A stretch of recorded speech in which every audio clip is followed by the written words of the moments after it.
Hello everyone, welcome to my channel. मैं हूं मनोज शर्मा और आज की क्लास में हम करने जा रहे हैं क्लास 12th का चैप्टर कैश फ्लो स्टेटमेंट आगे कंटिन्यू।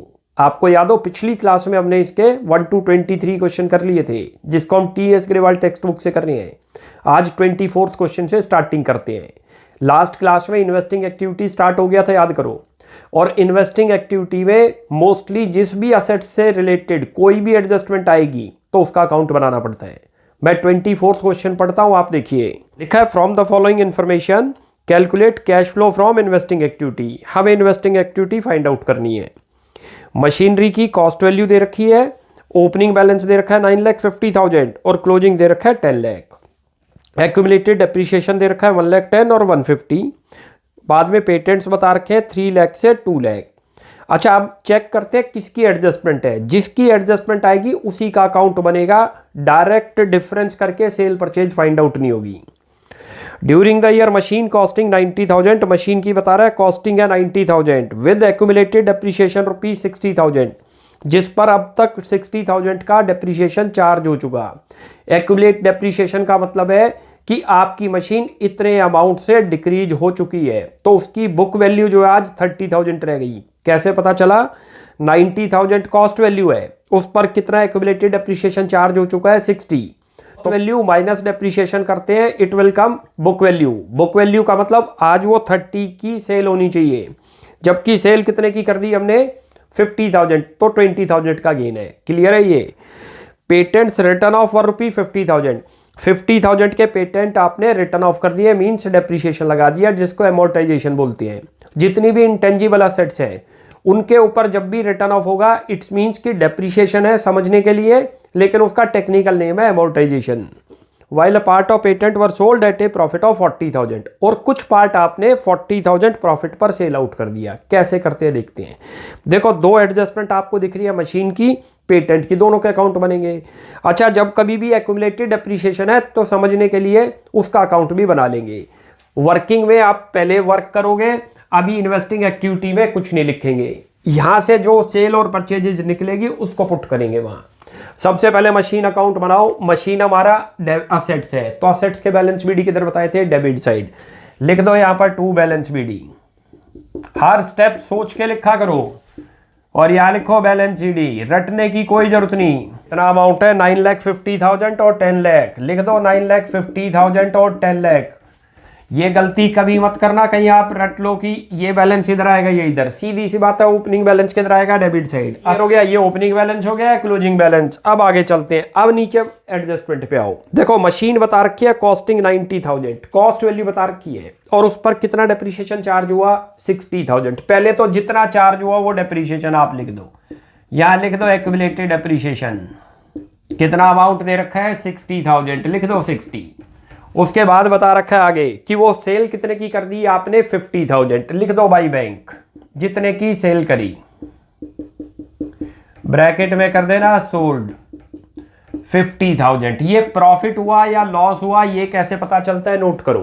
लॉस होगा तो इधर लिखते हैं, प्रॉफिट होगा तो इधर लिखते हैं डेबिट साइड।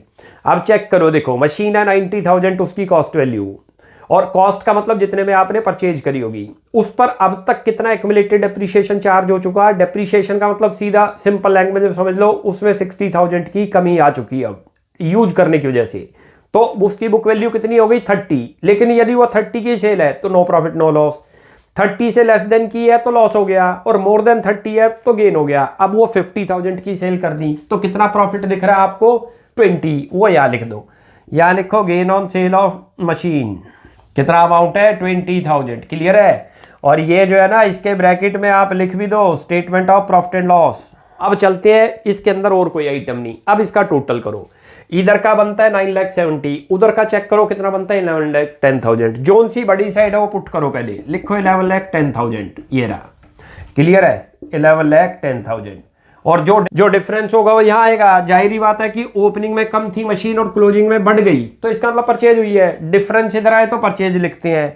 यहाँ लिख दो 2 बैंक और ब्रैकेट में कर देना परचेजेज। कितना अमाउंट है 970 में से 1,40,000 आ रहा है, लिख दो 1,40,000। ये बैलेंसिंग फिगर भी आएगी, आप चेक करोगे तो, माइनस करोगे तो।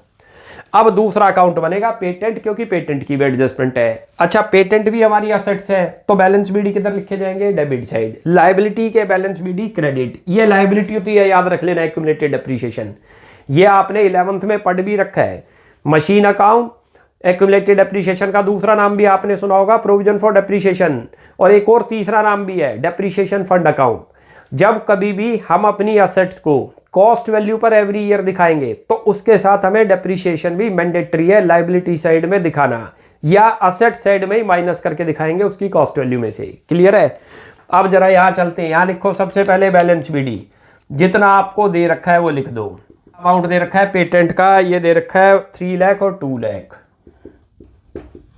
और यहाँ लिख दो उसका closing balance, balance CD. Clear हो गया? ये अमाउंट है 2 लाख रुपये। अब पेटेंट के बारे में एक कहानी है कि पेटेंट आपने रिटर्न ऑफ कर दिया, तो रिटर्न ऑफ यहाँ पर लिखते हैं। रिटर्न ऑफ दिखा रखा है, देखो 50,000 लिखा हुआ है। क्लियर? अच्छी तरह से देख लो। यहाँ पर लिखो स्टेटमेंट ऑफ P&L, जब भी रिटर्न ऑफ होगा स्टेटमेंट ऑफ P&L से, और ब्रैकेट में लिख दो रिटर्न ऑफ। क्लियर है? कितने का है? 50,000। अब जरा आगे चलते हैं, अब बहुत ध्यान से देखना पॉइंट को। हमारे पास 3 लाख का पेटेंट था बिगिनिंग में, 50,000 का तो डेप्रीशिएट हो गया, जिसको एमोर्टाइजेशन बोलते हैं, तो बचना कितना चाहिए था? 2,50,000, और एंड में बचता कितना है? बस 2 लाख। तो इसका मतलब 50,000 का सेल आउट करा है, और वो क्लियर लिखा है वो 40,000 प्रॉफिट पर सेल आउट करा है। तो यहाँ लिख दो बाई बैंक 90,000। ये समझ आ गया पॉइंट या नहीं? बहुत अच्छा पॉइंट है ये ब्रैकेट में कर दो सोल्ड। कितना अमाउंट आ गया? 90, और इसका प्रॉफिट हाथ के हाथ यहाँ दिखाओ, ये रहा, लिख दो gain on sale of patent, और साथ में ब्रैकेट में लिख दो statement of profit and loss, transfer statement of P&L में होगा। ये कितना अमाउंट है? 40,000। क्लियर हो गया? ये था ये। अब इसको क्लोज करोगे तो दोनों मैच करती हैं, इधर 340 बनता है, इधर भी 340, ये लिख दो 340, लिख दिया। ये क्लियर हो गया? एक एक्यूमुलेटेड डेप्रिसिएशन अकाउंट बना के दिखाता हूं, वैसे इसकी जो है रिक्वायरमेंट नहीं है इन्वेस्टिंग एक्टिविटी में, लेकिन फिर भी बना लेना चाहिए कि ये जो 60 आया था कहां से आया था। ये देखो, इसके बैलेंस बीडी लिखे जाएंगे, इधर लिख दो बाई बैलेंस बीडी। इतना अमाउंट दे रखा है, बैलेंस बीडी चेक करो 1,10,000। हमेशा लायबिलिटी के क्रेडिट रहेंगे या असेट्स के डेबिट रहेंगे, लिख दो टू बैलेंस सीडी 1,50,000, क्योंकि इसमें भी एक अच्छा पॉइंट है वो समझाता हूं आपको। इसके अंदर देखो कैसे लगता है, जब आप मशीन अकाउंट 11th पे चलो थोड़ा, जब मशीन अकाउंट बना रहे थे तो ये रही मशीन, डेप्रिसिएशन यहाँ लिखते थे हम, याद करो, जो ड्यूरिंग द ईयर का था, वो हम इसमें ना लिख के इस अकाउंट में लिखते हैं, याद रख लो। और जब कभी भी मशीन को सेल आउट करेंगे तो उस पर जितना भी एक्यूमुलेटेड किया है वो रिवर्स यहाँ आ जाएगा। तो यहाँ लिख दो आप टू मशीनरी अकाउंट, जितना एक्यूमुलेट कर रखा है, कितना था? 60,000। ये ब्रैकेट में कर देना accumulated depreciation on sold machine. अच्छा, कई बार क्वेश्चन में क्या होगा कि आपको ये जो डिफरेंस है ये दे रखा होगा, ये फाइंड आउट करना पड़ता है, इसलिए बना लेना चाहिए।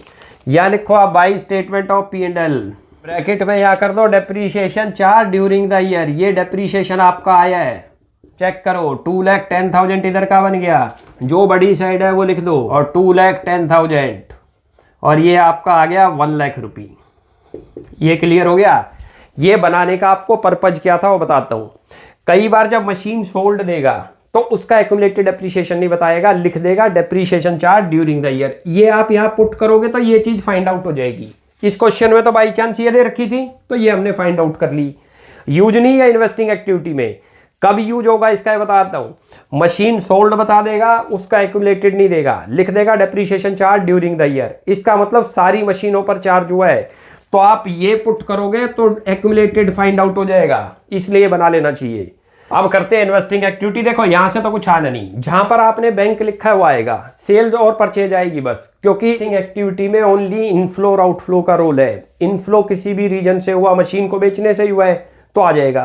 फ्लो कैसे हुआ होगा? असेट्स को सेल आउट करने से, आउटफ्लो असेट्स परचेज। अब चेक करो, ये रही, एक तो मशीन सेल आउट है 50 की, पेटेंट सेल आउट है 90 के, दोनों के दोनों लिख दो। यहां लिख दो proceeds from sale of machine, इतना अमाउंट आ रहा है, ये रहा मशीन का 50,000 लिखो। ये इनफ्लो है, प्लस का साइन लगा दो। ऐसे ही यहां पर proceeds from sale of patent, कितने के पेटेंट सेल है? 90,000 लिख दो, 90,000। ये दोनों प्लस के हैं, ध्यान रखना, माइनस होगा उसको ब्रैकेट में लिख देंगे। अब देखो आपने परचेज भी कर रखी है मशीन, ये रही कितने की फाइंड आउट हुई थी? 1,40,000। लिखो payment for purchase of machine 1,40,000 दिखा दो, ये रहा। क्लियर है? ये ब्रैकेट का साइन लगा दो। अब इनका टोटल कर दो। टोटल करते हो तो प्लस के भी आपको देखो 140 दिख रहे हैं और माइनस के भी कितने दिख रहे हैं? 140। फाइनल आंसर क्या आ गया आपका? नील। लिख दो या नील, या लिख दो no cash flow and used in investing activity. तो ये क्वेश्चन ये था। क्लियर है? ये सारा वर्क आपको वर्किंग में दिखाना है। जितने अकाउंट प्रिपेयर करोगे फेयर के अंदर आपको ये दिखाना है। अब एक और क्वेश्चन करते हैं 25, उससे और पॉइंट आपका क्लियर होगा। लिखा है Welprit limited has given the following information. हमें इन्फॉर्मेशन दे रखी है मशीनरी एज ऑन 1 अप्रैल 2022 50,000 की, और मशीनरी 23 में भी दे रखी है 60,000 की। एक्यूमुलेटेड एप्रिसिएशन के ओपनिंग और क्लोजिंग बैलेंस दोनों गिवन है, और एडजस्टमेंट दे रखी है during the year a machine costing 25,000, cost value बता रखी है 25, जिस पर accumulated depreciation thereon rupee 15,000 उस पर डेप्रिसिएशन चार्ज हो चुका है। इसका सीधा सा मतलब ये लगा लो कि 15,000 की उसमें कमी आ चुकी है, तो 10,000 की सेल आउट होनी चाहिए।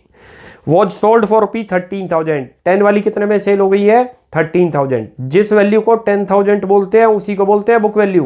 कैसे फाइंड आउट होगी book value? Cost value minus accumulated depreciation equal to book value. Calculate cash flow from investing activity on the basis of the above information. हमें इन्वेस्टिंग एक्टिविटी फाइंड आउट करनी है। देखो machine दे रखे और machine की adjustment आ गई तो मशीन अकाउंट बनेगा। पहले वर्किंग पे आओ, उसके बाद इन्वेस्टिंग एक्टिविटी में लिखेंगे। या करो वर्किंग के अंदर सबसे पहले लिखो टू बैलेंस बीडी मशीन का, फिर इसमें एक्यूमुलेटेड डेप्रिसिएशन भी बना लेंगे।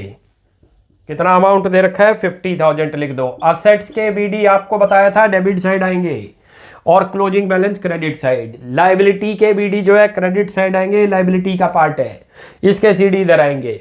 तो लिखो बाई बैलेंस सीडी 60,000। एक एक स्टेप सोच के करो, इसको इधर क्यों लिखते हैं और उधर क्यों लिखते हैं। बैलेंस सीडी कितना अमाउंट है? 60,000। क्लियर है? रखा है देखो machine during the year machine costing 25,000, cost value बता रखी है, उस पर कितना एक्यूमुलेटेड डेप्रिसिएशन चार्ज हुआ है? 15। पहले तो वो लिख दो यहाँ, जितना एक्यूमुलेटेड डेप्रिसिएशन चार्ज हुआ 15,000 बता रहा है, ये रहा। क्लियर है? सेल कितने की हुई देखो, नोट करो। 25 की मशीन थी, 15,000 डेप्रिसिएशन चार्ज है, 10,000 बुक वैल्यू आ गई। मोर देन बुक वैल्यू पर सेल आउट करेंगे तो प्रॉफिट है। कितने की सेल कर रहे हैं? 13। या लिख दो बाई बैंक और ब्रैकेट में कर दो सोल्ड। कितने की करी है? 13,000 लिखो। और इसका प्रॉफिट हुआ इस पर, तो प्रॉफिट किधर आएगा? Debit side. यहाँ लिखो gain on sale of machine और ब्रैकेट में लिख दो इसके आगे statement of profit and loss. Amount आ जाएगा 3,000। कैसे 3,000 आ गया वो आपको बता दिया। 13,000 उसकी सेल वैल्यू है, बुक वैल्यू उसकी खाली 10,000 है, तो कितना प्रॉफिट दिख रहा है? ये रहा। क्लियर हो गया? अब इसको क्लोज करते हैं। क्लोज करते हो तो इधर का टोटल चेक करो, 88,000 तो इधर का बनता है, ये वाली बड़ी साइड है, लिख दो 88,000। क्लियर है? उसमें से अब ये माइनस करो, माइनस करते हो तो 35,000 आ गया। ये डिफरेंस आया, इट इज द परचेजेज। इसके आगे लिख दो टू बैंक अकाउंट। ये बैलेंसिंग फिगर आ गई आपकी, ब्रैकेट में करो परचेजेज। क्लियर है? यानी कि इतने की परचेज करी है और इतने की सेल करी है, ये दोनों जाएंगी इन्वेस्टिंग में। अब ये अकाउंट भी बनाने का पर्पज आपको बताता हूँ। Last year 2003 CBSE board Delhi का जो आया था, उसके अंदर क्या था? एक्यूमुलेटेड डेप्रिसिएशन नहीं दे रखा था, मशीन जो सोल्ड हुई, ड्यूरिंग द ईयर दे रखा था। ड्यूरिंग द ईयर लिखते हैं हमेशा यहाँ पर, एक्यूमुलेटेड यहाँ लिखते हैं। तो जिस क्वेश्चन में कई बार ड्यूरिंग द ईयर लिखा होगा कि मशीन सोल्ड हुई और उसके ऊपर टोटल पर इतना चार्ज हुआ पूरे साल भर का, तो आप इधर लिखोगे एक्यूमुलेटेड, अपने आप निकल के आ जाएगा। अब पहले तो इस अकाउंट को देखो बनता कैसे है। यहाँ लिखो बाई बैलेंस बीडी लिख लेना, क्योंकि ये लायबिलिटी बनती है। तो लायबिलिटी के बैलेंस बीडी बताया क्रेडिट साइड, असेट्स के बैलेंस बीडी बताया डेबिट साइड। कितना दे रखा है? 25,000 और 15। पहले तो ये लिख दो 25,000 और यहाँ लिखो टू बैलेंस सीडी 3,000। अब जो चीज दे रखी होगी वो पुट करते हैं। एक्यूमुलेटेड दे रखा है तो इधर लिखते हैं, याद रख लो। और यदि depreciation charge during the year दे रखा है तो यहाँ पुट करते हैं। यहाँ लिखो टू मशीनरी अकाउंट, ये ब्रैकेट में कर दो जो एक्यूमुलेटेड डेप्रिसिएशन उस पर चार्ज आपने कर रखा था, कितना का? 15,000 रुपी। क्लियर है? ये जो आपने ये देखो ये 15 लिखा है, ये यहीं से पोस्टिंग हुई है। अब इसका टोटल कर दो, टोटल करते हो तो कितना आ गया? 30। ये रहा। और जो डिफरेंस आएगा वो depreciation charge during the year आएगा। और यहाँ लिख दो बाई स्टेटमेंट ऑफ P&L। इसके ब्रैकेट में कर दिया करो depreciation charge during the year. ये बनाने का आपको सिखाने का पर्पज क्या है वो बता देता हूँ। मैंने आपको बताया जो लास्ट ईयर 23 जो इसी साल मार्च के अंदर हुआ था, उसके अंदर क्या था, आपको ये चीज गिवन थी 5000। जो मशीन सोल्ड का अमाउंट तो बता रखा था इतने का है, लेकिन ये नहीं बता रखा था उस पर एक्यूमुलेटेड कितना हुआ। इस अकाउंट से हम उसका एक्यूमुलेटेड निकाल लेंगे डिफरेंस करके। इसमें तो बता ही रखा था तो डायरेक्ट पुट हो गया, जबकि इसमें से इन्वेस्टिंग में कुछ नहीं आना। इन्वेस्टिंग में तो जहां बैंक लिखा होगा वो वर्ड आएगा जिससे कैश का इनफ्लो हुआ और कैश का आउटफ्लो हुआ। बैंक देखो इनफ्लो कितना दिख रहा है 13,000, आउटफ्लो कितना दिख रहा है 35। लिख दो यहाँ पर, या लिखो proceeds from sale of machine, ये तो प्लस होनी है। कितना अमाउंट दिख रहा है ये रहा 13,000, लिखो 13। ये तो इनफ्लो हुआ इसलिए प्लस। अब माइनस करो, माइनस में क्या है, परचेज कर रखी है कितने की 35। लिखो payment for purchase of machine 35, minus का साइन लगा दो ये, और ये अब इसका नेट इफेक्ट निकाल लो। नेट देखो 35 तो आउटफ्लो गया, 13,000 इनफ्लो। ओवरऑल कितना आउटफ्लो हुआ इस एक्टिविटी से 22,000। लिख दो 22, ब्रैकेट का लगा दो, और यहाँ लिख दो net cash used in investing activity. Clear है, काफी अच्छा क्वेश्चन था ये। अब एक और क्वेश्चन करते हैं 26। रीड करता हूँ, आप देखिए। लिखा है from the following extract of a company calculate cash flow from investing activity. हमें कुछ असेट्स दे रखी हैं, उनके बारे में डिटेल्स है। एक बार एडजस्टमेंट देखते हैं, उससे ये आइडिया लगाएंगे कौन सा अकाउंट बनाना होगा वर्किंग्स में। लिखा है एडिशनल इन्फॉर्मेशन में investment is sold at book value. Investment book value पर सेल आउट हो गई, तो इसका मतलब इन्वेस्टमेंट पर कोई प्रॉफिट या लॉस नहीं हुआ, एट पार पर सेल आउट हुई है। कैसे करते हैं अब वो देखते हैं। तो पिछली क्लास में मैंने आपको डिस्कस किया था, जब भी कोई असेट्स आपकी इंक्रीज होगी और कोई एडजस्टमेंट नहीं है तो परचेज मानी जाएगी। कोई भी असेट्स यदि आपकी डिक्रीज है तो वो जो है डेप्रीशिएशन माना जाएगा या अमोर्टाइजेशन माना जाएगा। एक्सेप्ट उसमें लिखवाया था यदि लैंड डिक्रीज हो गई तो उसको सेल मानेंगे, या फिर इन्वेस्टमेंट डिक्रीज हो गई तो सेल मानेंगे। और जितनी भी एसेट्स आपकी डिक्रीज होंगी और उनके बारे में कोई इंफॉर्मेशन ना हो, दोबारा रिपीट कर रहा हूं, डिक्रीज हो रही है लेकिन इंफॉर्मेशन कोई नहीं आ रही, it will be treated as depreciation और एमोर्टाइजेशन। अब एक स्टेप से आपको समझ आ जाएगा पहले से ही।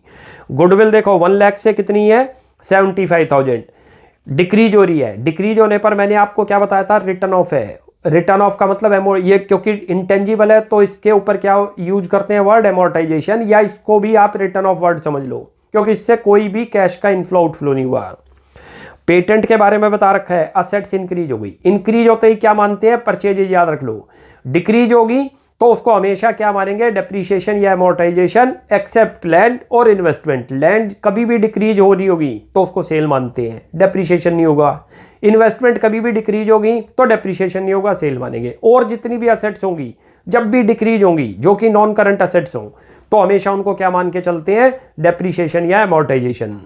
तो नेक्स्ट आ रहा है पेटेंट, बताया इंक्रीज हो रही है। जब भी असेट्स इंक्रीज है, कोई भी असेट्स है, समझ लेना परचेज हो रही है। परचेज है तो माइनस करेंगे। देखो payment for purchase of patent कितना अमाउंट आ जाएगा, लिख भी देता हूं यहाँ पर। ये रहा 1 लाख रुपए दे रखे हैं, 75,000 बिगिनिंग में 75 थे, वो आपके क्या हो गए, इंक्रीज हो गए। कभी भी असेट्स का इंक्रीज होने का मतलब ही सीधा है कि आपने परचेज करी है, और परचेज करी है तो आउटफ्लो हुआ है। आगे चलते हैं, लैंड के बारे में आ गया। अब देखो लैंड डिक्रीज है, अभी आपका गुडविल डिक्रीज थी तो हमने नहीं ली। मैंने आपको क्या बताया था, जितनी भी असेट्स डिक्रीज होंगी एक्सेप्ट 2 असेट्स याद रख लो, एक तो आप लैंड और दूसरा इन्वेस्टमेंट, वो डिक्रीज होगी तो सेल मानी जाएगी। इंक्रीज तो जितनी भी असेट्स होंगी परचेज मानी जाएंगी। और लैंड और इन्वेस्टमेंट को छोड़कर जब वो डिक्रीज होंगी तो उनको डेप्रिसिएशन मानते हैं, वो इसमें नहीं आएगी क्योंकि फ्लो नहीं हुआ, इनफ्लो नहीं हुआ। अब लैंड से देखो इनफ्लो हो गया 10,000 का, लिखो यहाँ पर proceeds from sale of land. बहुत अच्छी तरह से नोट कर लो ये वाला पॉइंट, लैंड वाला, कहीं इस पर डेप्रिसिएशन चार्ज कर दो। लैंड पर कभी भी डेप्रिसिएशन नहीं लगेगा, याद रखना। ऐसे इन्वेस्टमेंट पर कभी भी डेप्रिसिएशन नहीं लगेगा। और जितनी असेट्स जैसे ही डिक्रीज हो समझ लो डेप्रिसिएशन हुआ या एमोर्टाइजेशन हुआ। टेंजिबल है तो डेप्रिसिएशन वर्ड यूज करते हैं, इनटेंजिबल है तो एमोर्टाइजेशन यूज करते हैं। अब नेक्स्ट चलते हैं। चर दे रखा है 21 से लेके 2,46 इंक्रीज हो गया। जैसे इंक्रीज असेट्स है तो परचेज हो गई। परचेज है तो यहाँ लिखो payment for purchase of furniture 2,25,000 लिख लेना। ये कैसे आया, डिफरेंस करके आया है। भाई पहले 21 था, बाद में 2,46,000 हो गया, डिफरेंस करोगे तो 2,25,000 आ जाएगा, परचेज हुई है। नेक्स्ट चलते हैं, प्लांट एंड मशीनरी 2 लाख से 2 लाख कोई चेंज नहीं हुआ, ना इनफ्लो ना आउटफ्लो। इन्वेस्टमेंट दे रखी है, काफी अच्छा पॉइंट, अगेन डिक्रीज हो रही है। जैसे लैंड डिक्रीज थी तो डेप्रिसिएशन नहीं बना, इन्वेस्टमेंट डिक्रीज है तो डेप्रिसिएशन नहीं, और सभी असेट्स जब भी डिक्रीज होंगी और कोई इंफॉर्मेशन ना हो एडिशनल में तो हमेशा उनको डेप्रिसिएशन या अमोर्टाइजेशन मानेंगे। तो यार 20,000 से सेल हो गई, लिखो proceeds from sale of investment. कितना अमाउंट है? 20,000। बहुत सोच के करते जाओ, बहुत आसान है। जैसे ही कैश का इनफ्लो प्लस कर दो, आउटफ्लो है तो माइनस कर दो। अब नेक्स्ट पॉइंट आ रहा है, देखो accrued interest on investment. Accrued का मतलब है जो अभी मिला नहीं है। अच्छा, जब कभी भी किसी भी असेट्स के सामने परसेंटेज का साइन हो, it is called implied interest. आपको इंटरेस्ट कैलकुलेट करना होगा अपने आप। अच्छा, 2 फिगर है तो कैसे कैलकुलेट होगा वो जरा देखते हैं। यहां वर्किंग में लिख लो आप पहले इंटरेस्ट ऑन इन्वेस्टमेंट। अब कौन सी वैल्यू पर 10% कैलकुलेट होगा वो पॉइंट है। देखो नीचे एडिशनल इंफॉर्मेशन में क्लियर मेंशन है, investment is sold at book value. कब सोल्ड करी है आपने? बिगिनिंग में या एंडिंग में? एंडिंग में। इन्वेस्टमेंट किसको बोलते हैं? जहां हमने कहीं पर अपनी मनी को इन्वेस्ट कर रखा है। तो हमारी इन्वेस्ट यदि मान के चलो बिगिनिंग में सेल करी 20,000 की, तो उस पर तो इंटरेस्ट मिलेगा नहीं, लेकिन हमने कब सेल आउट करी है? वो एंड ऑफ द ईयर में। तो कौन सी वैल्यू पर मिलेगा? 2 लाख पर। वरना मैंने दूसरी टेक्निक आपको समझाई थी, जो आपको डेट दे कि कौन सी डेट को सेल है, उसके रिवर्स वाली पर इंटरेस्ट कैलकुलेट होगा। ये आपका उसमें भी था, याद करो, डिवेंचर वाले पॉइंट में भी। जब हमने ऑपरेटिंग एक्टिविटी करी कि डिवेंचर के आगे रेट ऑफ इंटरेस्ट है और नीचे मेंशन कर दे कि डिवेंचर कब इशू हुए थे, उसकी डेट दे दे। बिगनिंग डेट देगा तो एंडिंग पर लगता है, एंडिंग है तो बिगनिंग पर, ऐसे याद रख लो। अब कौन सी डेट दे रहा है? 23, तो 23 पर इंटरेस्ट नहीं 22 पर लगेगा। क्लियर है? ये तो उनको समझाया जिनको कॉन्सेप्ट ना समझ आई हो, वरना सीधा सा लॉजिक है। 2 लाख की इन्वेस्टमेंट है, वो रिड्यूस हो गई। यदि वो बिगिनिंग में आपने सेल कर दी तो 180 रह गया था हमारे पास बिगिनिंग में ही, तो 180 पे इंटरेस्ट मिलना है। लेकिन हमने उसको 20 को बिगिनिंग में सेल नहीं करा, क्लियर लिखा हुआ है एंड में सेल करा है। एंड का मतलब वो मनी भी बिजनेस में ही लगी हुई थी, यानी कि जहां पर भी हमने इन्वेस्टमेंट कर रखी थी, तो उस अमाउंट पर भी इंटरेस्ट मिलेगा जो सेल करी। तो 180 पे तो मिलना ही है, प्लस 20 तो 2 लाख पे मिलेगा। तो यार लिखो 2 लाख। ये बहुत अच्छा पॉइंट है, कई बार इसमें कंफ्यूज है स्टूडेंट। हम जो है 2 लाख पर लगाए या 180 पे? कॉन्सेप्ट पे चले जाओ, सेल कब कर रहे हो चेक कर लो। बिगिनिंग में करते हो तो उतने अमाउंट पे कभी इंटरेस्ट नहीं मिलेगा, यानी कि तब 1,80,000 पर मिलेगा, क्योंकि आपकी मनी निकल चुकी है इन्वेस्टमेंट से। लेकिन आपने इन्वेस्टमेंट को सेल आउट करा एंड ऑफ द ईयर, तो वो मनी आपकी एंड तक इन्वेस्ट हुई थी जहां पर भी आपने इन्वेस्टमेंट कर रखी, तो उस पर भी इंटरेस्ट मिलेगा। वरना मैंने सीधा रास्ता बता दिया, नीचे जब एडजस्टमेंट में डेट दे दे तो आसान है। 23 दे रहा था तो उसके रिवर्स वाली डेट पे लगा दो 22 पे। वो कितना है? 2 लाख। तो कितना बन गया? 20,000। ये तो मेरा इंटरेस्ट बनता है, याद रखना। अब मेरे को यहां पर क्या दिखाना है? कितना इंटरेस्ट आया? सारा तो आया नहीं, लिखा है 6,000, तो एक्रूड ही है। एक्रूड का मतलब क्या है कि मेरे को 14,000 ही मिला। तो कैश फ्लो एक्टिविटी में तो उतना ही दिखाना है ना आपको जितने से इनफ्लो हुआ। प्लस करो इंटरेस्ट रिसीव्ड ऑन इन्वेस्टमेंट। बनता तो हमारा कितना था? नोट करो, बनता तो था 20,000 ये रहा, लेकिन 20 में से 6,000 तो एक्रूड है। एक्रूड का मतलब अबाउट टू रिसीव, अभी मिला नहीं, आने वाला है, अभी मिला नहीं है। कितना रिसीव्ड हुआ? ओनली 14,000। लिख दो 14। क्लियर हो गया? अब इसका टोटल करते हैं। टोटल करते हैं तो ये तो बनता है 2,50,000। उधर का करते हो तो 40, 2,06,000 आ गया, और वो भी माइनस में आ गया। लिख दो यार, क्लियर है? ये रहा। अब इसके आगे आंसर लिख दो। लिख दो net cash used in investing activity. Clear है? काफी अच्छा क्वेश्चन था ये। अब एक और क्वेश्चन करते हैं 27। रीड करता हूं, आप देखिए। लिखा है from the following information calculate cash flow from investing activity. हमें इन्वेस्टिंग एक्टिविटी फाइंड आउट करनी है। प्लांट एंड मशीनरी के बैलेंस शीट दे रखे हैं, इन्वेस्टमेंट दे रखी है, लैंड बता रखी है। एडजस्टमेंट देखते हैं। लिखा है depreciation charge on plant and machinery. Depreciation charge हुआ है प्लांट एंड मशीनरी पर, तो वर्किंग में आपको प्लांट एंड मशीनरी मैंडेटरी है बनाना। उसके बाद plant and machinery book value भी बता रखी है कि 60,000 है, सोल्ड हो गई 40, 20,000 का लॉस है, तो ये मशीन अकाउंट में ट्रांसफर हो जाएगा। Land was sold at a profit, तो लैंड अकाउंट भी बनाना होगा क्योंकि एडजस्टमेंट आ गई।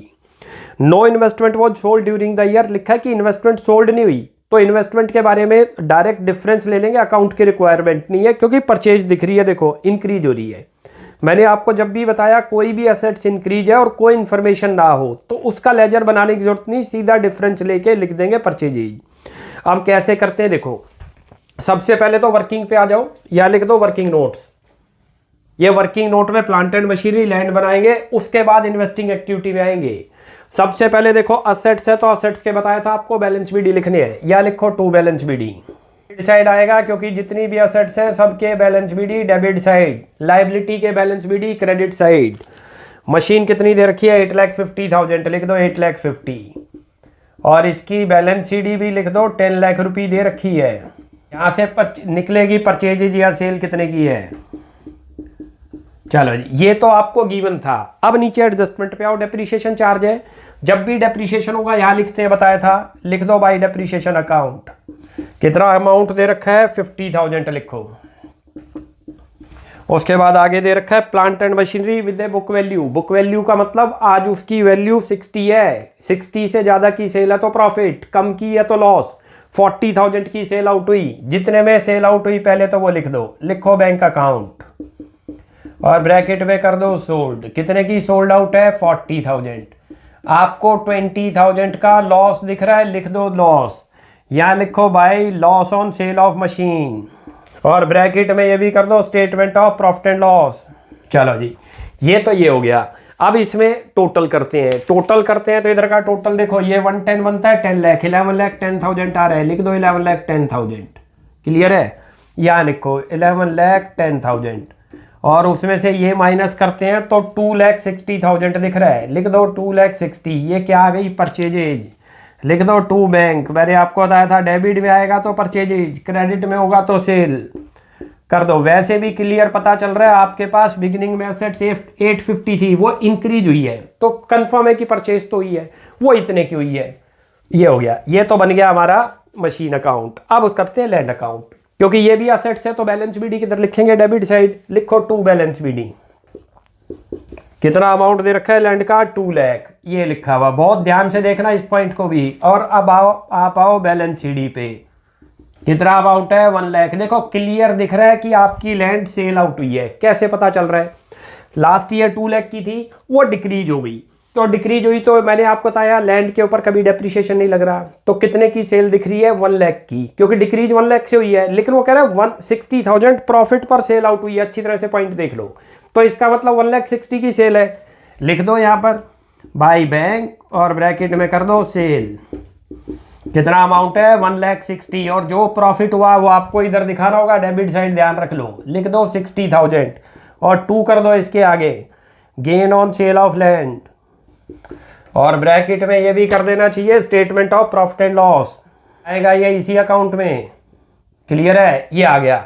ये तो बन गया हमारा मशीन अकाउंट और लैंड अकाउंट। इन्वेस्टमेंट में तो क्लियर दिख रहा है कि परचेजेज है क्योंकि इंक्रीज हो रही है। अब इन्वेस्टिंग एक्टिविटी पे आओ, यहाँ पर सबसे पहले जिनसे मनी आई, देखो बैंक का लिखा हुआ है क्रेडिट 2 जगह है, दोनों से इनफ्लो हो रहा है प्लस करेंगे, इधर एक जगह बैंक आ रहा था आउटफ्लो माइनस करेंगे। Proceeds from sale of plant and machinery, कितने की प्रोसीड्स दिख रही है, देखो ये 40,000 लिखो, ये प्लस में आएगा। उसके बाद फिर अगेन प्लस, क्योंकि लैंड भी सेल करी है 1,60,000, लिखो proceeds from sale of land 1,60,000, लिख दो 160। और अब चलते हैं, देखो ये परचेजेज आ रही है, माइनस करो, अब यहाँ लिखो payment for purchase of plant and machinery 2,60,000, ये माइनस का आएगा, ध्यान रख लेना, माइनस कर दो, ब्रैकेट लगा दो। चलो इन्वेस्टमेंट देखो, वो 40,000 से 1 लाख हो गई, इंक्रीज हुई है। कभी भी असेट्स इंक्रीज होगी तो क्या होगी, परचेजेज। 60,000 की परचेज हुई, लिखो payment for purchase of investment. कैसे आ गया, 1 लाख की दे रखी है, माइनस करो 40,000, तो 60 की परचेजेज दिख रही है, वो 60,000 माइनस में दिखाना। अब आप यहाँ क्लियर है, का टोटल कर दो, टोटल माइनस में आ गया 1,20,000, यानी कि यूज्ड आ रहा आंसर, लिख दो यहाँ पर net cash used in investing activity. तो ये क्वेश्चन हो गया हमारा। तो आज हमारे अब ये 27 तक कंप्लीट हो गए। नेक्स्ट क्लास में आगे कंटिन्यू करते हैं, आप यहाँ तक प्रैक्टिस कीजिए। कोई भी डाउट लगता है you will ask in comment section. आपको हमारी वीडियो अच्छी लगती है प्लीज़ इसको लाइक एंड सब्सक्राइब कीजिए। Thanks for watching my video. Next class में जल्दी मिलते हैं।